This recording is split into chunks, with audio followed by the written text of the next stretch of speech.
Are you tired of traditional productivity improvement methods that leave you feeling overwhelmed and unproductive? What if I told you if there is a better way to boost your productivity using the techniques that the best and most productive Agile teams apply and that Agile coaches around the world use to boost their teams and organizations' productivity? In today's video, we are going to discover how Agile tools can supercharge your productivity, help you to stay on top of your to-do list, and finally start getting things done. My name is Masha, this is Agile Apothecary, and let's dive into 5 secrets of Agile productivity.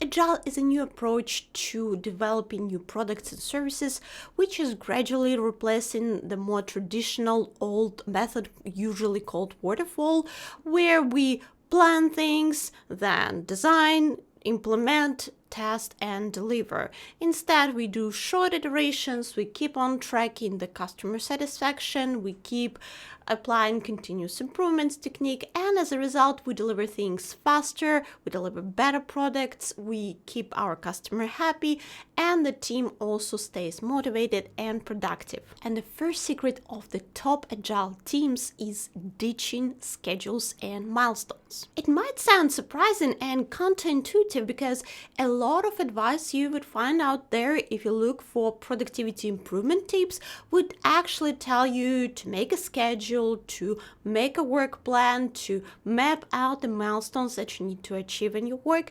But in Agile, we believe that what is the most important thing is in which order we do things. And our goal is to maximize the outcomes, meaning that we want to deliver the great outcomes, the great results, even if we go over budget or over schedule, because meeting the deadline or meeting the budget but delivering a bad product is actually bad for us, for our business, it's bad for our customer. So in your personal life, in your work, when you're making schedules and deadlines, chances are high that you might be overly optimistic about the amount of time you would have during this week or this month, about the resources you would have, about the information you would gather in order to get things done, etc. So instead of planning the milestones, it is much better to create a backlog, a to-do list that you keep on prioritizing, and decide in which order you will resolve the problems or work on your projects that you have. And also outline the desired outcomes. So in order to create your own backlog, you can start by just simply listing all the things you have on your to-do list in your head, everything that is pending, everything that you need to get done. And then we get to the secret number 2. Prioritizing work based on value and effort. So you would need to look at all your tasks and decide which ones have the highest priority. And the way to do it is looking at both the value that those tasks would bring. It is subjective, of course. It is very hard to compare different tasks, but you would need to come up with certain criteria and evaluate them on a scale, let's say from 1 to 5 or 1 to 10, and see how much value each task is delivering, and then the effort that is needed in order to get this task completed. Again, you can use numbers maybe from 1 to 5 or 1 to 10. And then you would place them on a simple matrix, value and effort, and look at the tasks which have the highest value and the lowest effort. Those would be your top priority things that you can get done right away, get a lot of value, and move on to the next items. Then you would look at high value and high effort, and those would be the tasks that you might need to break down and look into under a microscope to see if they are really worth doing, if it's really necessary to invest all the effort into getting them done, whether the value is really that high, and plan how you're going to approach them, maybe break them down in a bunch of subtasks, and then put those subtasks on your backlog. Next, we look at low value and low effort. Those are the tasks that you will keep for the moments when you feel like procrastinating. Things that probably don't require a lot of resources and a lot of brain power, but also don't bring a lot of value. For me, I keep tasks like cleaning my apartment as a filler work for when I can't do any creative work, I can't write or do anything that requires brain power, but I still want to feel productive and get things done. Then I would go and clean a cupboard, for example. So keep them, but put them low on your backlog. And finally, the tasks with low value and high effort, we might need to get rid of them because it might not be worth investing all this effort into tasks that bring very little value, and keep them only if you absolutely have to do them, or if not doing those tasks will create some problems for you. So prioritize everything on a one to-do list and stick to those priorities going forward. Secret number 3, planning sprints. The most successful agile teams plan iterations, usually 1 or 2 or 3 weeks at a time. They plan what they're going to accomplish during this time period, and then they review the results and they plan the next iteration. This allows them to track the results. This allows them to understand what is working, what is not working, ask for feedback from the customer, and gradually improve the processes and the product. For you as well, it might be worth looking into mini sprints. You can do it for 1 day or 2 days or a week, but the idea here is that you decide what is the ultimate goal for you for, let's say, this 1 day. What is the task that you need to accomplish? What is the outcome that you have to achieve? I would not recommend you to plan tasks like work on X or start writing XYZ, but instead try to focus on outcomes. What do you need to accomplish? What are the final results that you want to achieve? And it could be something small, but you need to focus on that first. And then if you manage to achieve what you decided to achieve, you can add some filler work, you can add some additional tasks, but this would allow you to stay focused and have the sense of accomplishment, which will keep you motivated, which will help you to stay on track and keep on going, because we easily get discouraged when we plan so many things and then we don't manage to achieve all of them.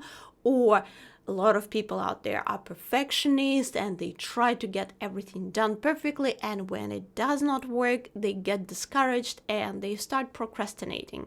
This is just how human psychology works, and we can hack it by setting a goal that is achievable, which is relatively small.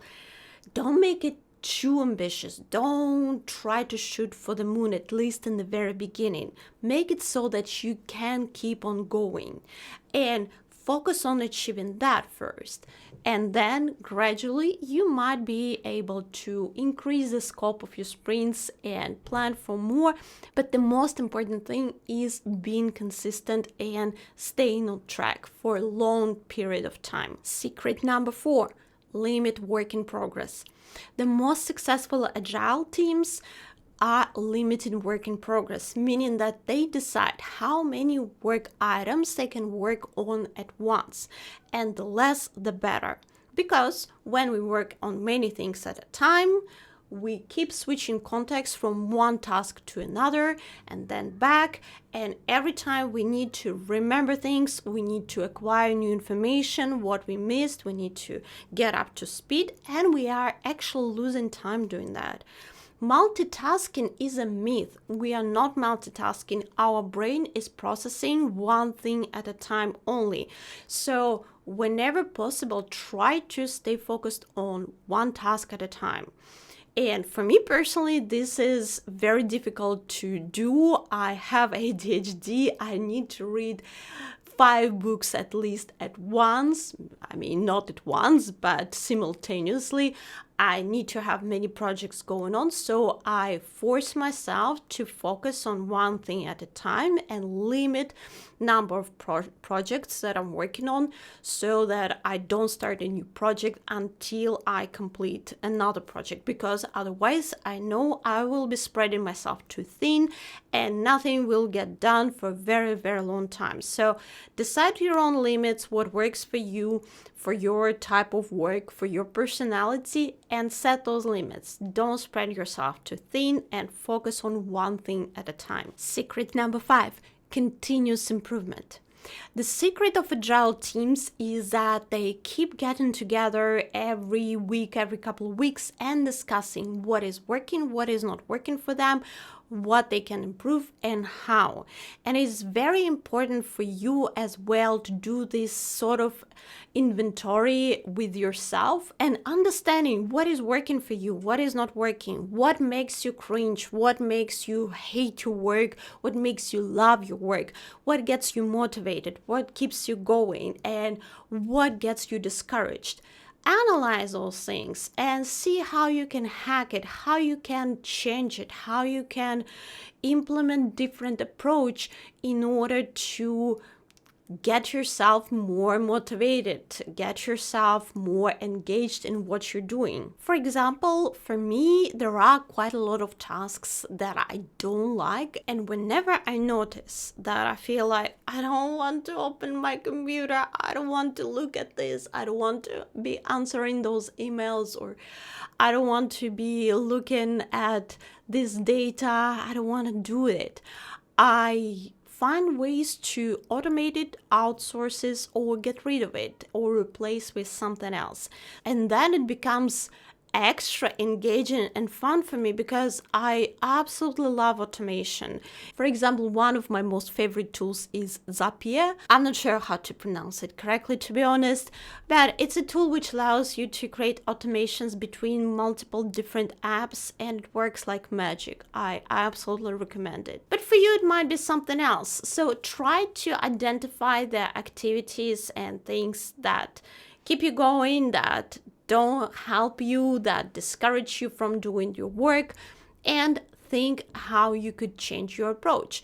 And also, it is very important to ask for feedback from your colleagues, from your friends, co-workers, family members, to get some external view on how you're doing things, how you're communicating, how you're delivering the results, or whatever you do.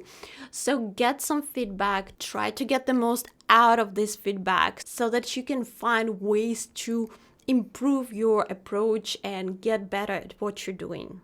Okay, those were the 5 tips from agile teams to increase your personal productivities. I hope you found something useful. Please let me know in the comments what are the productivity tips that you have and how you keep yourself motivated throughout your day.